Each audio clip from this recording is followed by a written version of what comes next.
C'est sous la demande de la Commission électorale nationale indépendante CENI qu'une délégation de la division de l'assistance électorale du département des affaires politiques de l'Organisation des Nations Unies séjourne à Kinshasa depuis le week-end dernier. Cette commission des Nations Unies qui est venue de New York pour évaluer et examiner les modalités d'un appui éventuel des Nations Unies pour la bonne tenue des élections à venir en République démocratique du Congo a rencontré le président du Sénat, Modeste Bahati Lukwebo, pour parler d'évaluation du processus électoral à ces jours. Bahati Lukwebo leur a expliqué la volonté du chef de l'État, Félix-Antoine Tshisekedi Tshilombo, de travailler pour la transparence et l'exclusivité du processus électoral. Dans ce sens, le président de la Chambre haute les a signifié que le Sénat s'apprête à traiter en toute urgence, en seconde lecture, les réformes qui seront proposées par l'Assemblée nationale. En outre, Modeste Bahati a échangé avec la délégation des organisations des sociétés civiles qui militent en faveur des droits des femmes.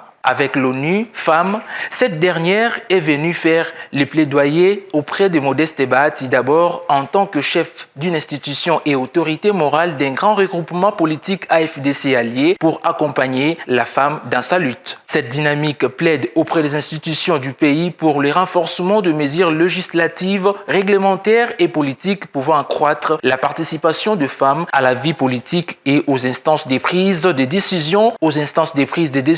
dans la gestion de la res publica. Soulignons que Modeste Bahati a promis de se faire le messager auprès des autres institutions et formations politiques en vue de faire participer la femme à la vie politique.